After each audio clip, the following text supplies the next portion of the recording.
लेकिन इस बीच एक बड़ी खबर मिल रही है, ब्रेकिंग न्यूज इसी खबर से जुड़ी हुई। केंद्र सरकार एक्टिव हो गई इस मामले को लेकर, ब्रेकिंग न्यूज लेकर आई है। बड़ी खबर आ रही है, केंद्र सरकार एक्टिव हो गई है। आईएएस पूजा खेड़कर मामले में केंद्र का एक्शन सामने आया है और केंद्र सरकार ने जांच की बात कह दी है। मामले में केंद्र सरकार ने जांच कमेटी बना दी है जो इस मामले की जांच करेगी। कमेटी अपनी रिपोर्ट केंद्र सरकार को सौंपेगी। ट्रेनी आईएएस पूजा को 2 हफ्ते में इससे लेकर जो भी रिपोर्ट है कमेटी जो बनाएगी उसे 2 हफ्ते में देना होगा। दिव्यांग सर्टिफिकेट की जांच के लिए यह कमेटी बनाई गई है क्योंकि बार बार मेडिकल टीम के द्वारा जांच के लिए बुलाए जाने पर आईएएस पूजा खेड़कर पेश नहीं हुई। उसके बाद अपनी किसी डॉक्टर से रिपोर्ट बनवाकर उन्होंने यूपीएससी को दी, जिसे स्वीकार नहीं किया गया। अब यह मामला केंद्र सरकार के पास पहुंच गया है और 2 हफ्ते में जांच कमेटी अपनी रिपोर्ट तैयार करके सीधा केंद्र सरकार को पहुंचाएगी। लेकिन पूजा कह रही हैं कि उनके माता पिता अलग हो गए, वो अपने पिता के संपर्क में ज्यादा नहीं है, जबकि उनके पिता पर पूजा को सुविधाएं देने को लेकर अधिकारियों पर दबाव डालने का आरोप भी लग रहा है। पूजा खेड़कर ने सिविल सेवा परीक्षा पास करने के लिए खुद को नॉन क्रीमी ओबीसी कैंडिडेट बताया था, जबकि उनके पिता दिलीप खेड़कर, जिन्होंने वंचित बहुजन अघाड़ी के टिकट पर 2024 का लोकसभा चुनाव लड़ा था, अपने चुनावी हलफनामे में 40 करोड़ रुपए उन्होंने संपत्ति बताई थी। चुनावी हलफनामे के मुताबिक पूजा खेड़कर के पेरेंट्स के पास 110 एकड़ खेती के लिए जमीन है जो कृषि भूमि सीमा अधिनियम का उल्लंघन करती है। इसके अलावा पूजा के पिता के पास 6 दुकान, 7 फ्लैट, 4 कार, हीरे के साथ 900 ग्राम सोना, 17 लाख की सोने की घड़ी, इसके अलावा 2 प्राइवेट कंपनियों और एक ऑटोमोबाइल फर्म में हिस्सेदारी है। इतना ही नहीं, खुद आईएएस पूजा खेड़कर के पास 17 करोड़ की संपत्ति है। ऐसे में आईएएस पूजा के ओबीसी नॉन क्रीमी कैंडिडेट होने पर सवाल उठ रहे हैं। अगर किसी कैंडिडेट के पिता की संपत्ति 40 करोड़ रुपए हो तो उसकी संतान को ओबीसी नॉन क्रीमी लेयर में कैसे माना जा सकता है?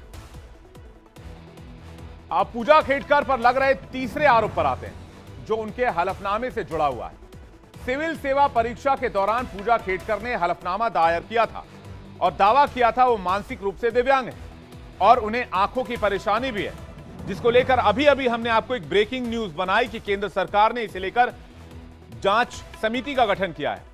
अब इस दावे की वजह से कि उनको परेशानी है उनकी आंखों में, चयन में पूजा खेड़कर को रियायत दी गई और कम नंबर्स के बावजूद उनका प्रशासनिक सेवा में चयन हो गया। विवाद इस बात पर पूजा खेड़कर ने 6 अलग अलग मौकों पर मेडिकल जांच में शामिल होने से किसी न किसी कारण से मना किया, बावजूद इसके उनका चयन हो गया। पूजा खेड़कर पर मेडिकल जांच से भागने का आरोप है। बताया जाता है कि आईएएस पूजा खेड़कर की मेडिकल जांच 22 अप्रैल 2022 को नई दिल्ली के एम्स अस्पताल में होनी थी, लेकिन कोरोना संक्रमित होने का दावा कर पूजा खेड़कर इस जांच में शामिल नहीं हुई। इसके बाद 26-27 मई को होने वाली मेडिकल जांच में भी वो शामिल नहीं हुई। वो लगातार इस मेडिकल जांच से बचती रही। अब 1 जुलाई को भी मेडिकल जांच के लिए उपलब्ध नहीं हुई। हालांकि 22 अगस्त को उनकी एक मेडिकल जांच हुई पिछले साल, लेकिन 2 सितंबर को फिर से वो एमआरआई जांच के लिए नहीं पहुंची। पूजा खेड़कर ने एक बाहरी केंद्र से एमआरआई कराकर रिपोर्ट यूपीएससी को दे दी, जिसे संघ लोक सेवा आयोग ने अस्वीकार कर दिया था।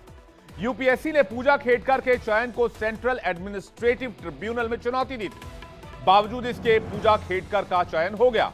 यह भी सवालों के घेरे में है। इसलिए केंद्र सरकार ने अब इस मामले में जांच कमेटी का गठन कर दिया है और इसमें रिपोर्ट मांगी गई है।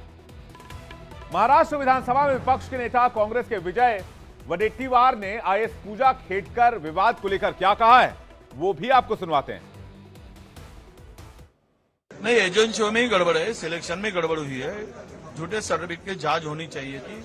एक आईएएस का सिलेक्शन होता है यूपीएससी में, तो ये बहुत सारी जांचें बहुत एकदम कड़क होती है। ऐसी स्थिति में वो जो सर्टिफिकेट, मेडिकल सर्टिफिकेट लिया है, वो कैसे लिया है? वो गलत लिया है।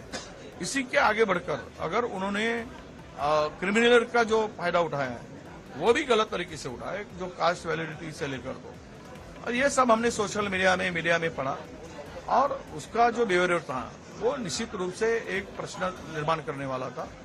किसी की कैबिन में अब्सेंट में बैठना, कैबिन का कब्जा लेना, और लोगों के साथ में उसके फादर ऑफिस में जाते थे, जो आड़ी में घूमते थे, वो क्रिमिनल के हट में कैसे आए? वो जो जिनके पास में 40 करोड़ की प्रॉपर्टी व्हाइट में उन्होंने बताया, उनकी प्रॉपर्टी